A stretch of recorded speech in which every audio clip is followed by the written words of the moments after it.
We're exploring General Trias' rich heritage. We will show you some important historical sites and tell you about the town's important past. We will also check out some local festivals and sights, sounds, and fun. Of course, we will be trying some delicious local foods and showing you some of the products made in General Trias. We will share all our discoveries with you. Get ready for a fun and informative trip. Come and let's go! Now, we're here in some part of Cavite province. This place is called General Trias. Come and join us to explore the history, culture, and the foods of General Trias. Hey guys, do you know that General Trias is a cool place? It is also known as San Francisco de Malabon. It has so many important things happen here. The first cry of Cavite started the revolution. Also, they choose Emilio Aguinaldo as their president. Wait, I think I'm hungry. Oh, speaking of hungry, do you know that General Trias has a lot of delicious foods? Oh, really? Yes, General Trias has a lot of delicious food. One of their specialty is the Carabao milk.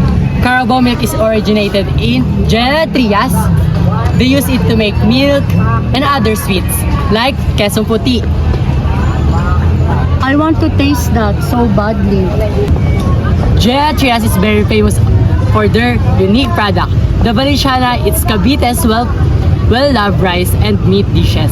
It's available almost in Carinderia and snack at home in this town. Oh, I love that. We already know some of details in General Trias, but you know guys that General Trias has population of 461,000 people. Yes, this is for real. Did you know that General Trias wasn't always called General Trias? Originally it was known as San Francisco de Malabon or just Malabon. This was in honor of Saint Francis of Assisi, a patron of Saint. Pretty cool, right? Saint Francis lived in Italy a long time ago. He loved animals and nature. He's a saint. Hey, did you know that General Trias City is changing?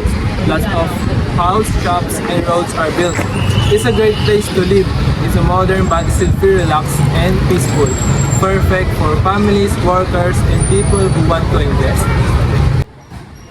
Wow! And also, according to my research, the city government's income has gone way up. In 2007, it was just 387.9 million, but by 2022, the total income of General Trias Cavite was 3 billion.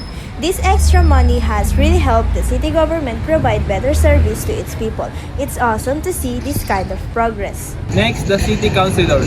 They help make city rules too. And let's talk about Attorney Grepo and Attorney Campana. They work hard to important things to the city. And we can add more.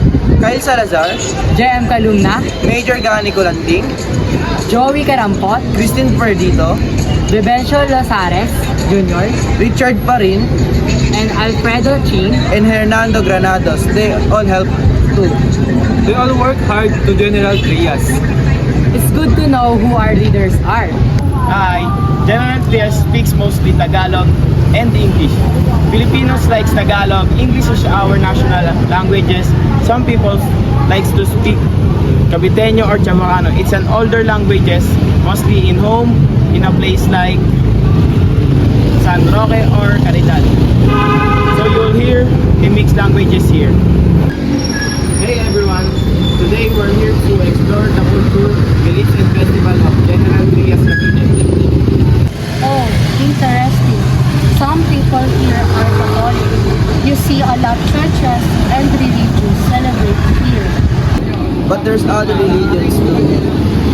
Some people are Protestant and some follow Islam. Wait, there's more.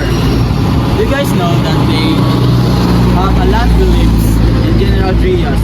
Many people are Catholic, but we also have other beliefs. Some people believe in superstition, like lucky charm or bad omens. Family is really important here. We respect our elders and help others. We have strong community spirit.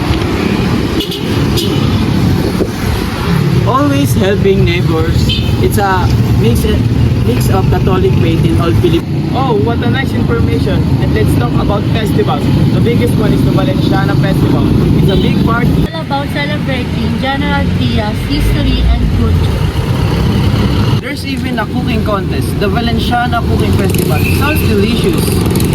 And a street dance. Lots of music and dancing in the streets. Really fun way to learn about General Trias. You should check it out sometimes.